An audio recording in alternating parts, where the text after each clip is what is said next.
आज मैं आपको बताने वाला हूँ difference between income and expenditure account and profit and loss account.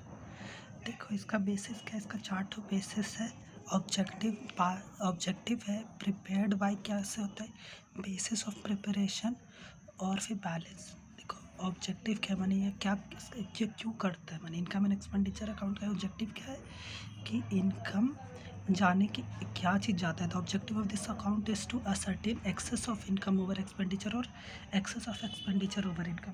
तो इसका ऑब्जेक्टिव क्या होता है, चाहे तो तुम आगे पढ़ना। देखो एक सरप्लस कहते हैं और एक डेफिसिट कहते हैं। तो इसका ऑब्जेक्टिव होता है टू फाइंड आउट सरप्लस और डेफिसिट, ठीक है।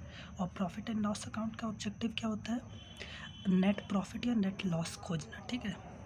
प्रिपेयर्ड बाय कौन बनाता है, तो ये जो है इनकम एंड एक्सपेंडिचर अकाउंट, ये नॉट फॉर प्रॉफिट ऑर्गेनाइजेशन बनाता है, माने एनपीओ बनाता है, ताकि वो और माने उन लोग का तो मेन ऑब्जेक्टिव होता है रेंडर सर्विस करने का। नॉन प्रॉफिट एनपीओ बनाता है और उसका ऑब्जेक्टिव ये तो ज़रूरी नहीं है, यहाँ तक लिखो prepared by non for profit organisation NPO से।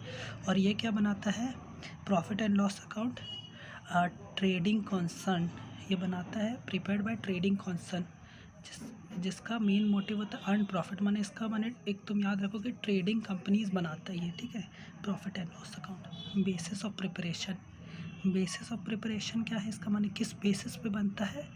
तो देखो ये वाला बनता है reception payment account and other information. इसका बेसिस क्या है, रिसिप्शन पेमेंट अकाउंट और other information income and expenditure का। और इसका बेसिस क्या है, इसका बेसिस है तुम्हारा trial balance and other information. इसका रिसिप्शन पेमेंट है इनकम एंड एक्सपेंडिचर का, इसका ट्रायल बैलेंस है और दूसरा है, ठीक है। बैलेंस क्या आता है, देखो बैलेंस हम पहले लिखे थे ना, सरप्लस या deficit. The balance of this account represent surplus और माने ये सरप्लस या डेफिसिट दिखाता है इसका बैलेंस। इसका क्या बैलेंस दिखाता है, नेट प्रॉफिट और net loss. Thank you friend, please like and subscribe.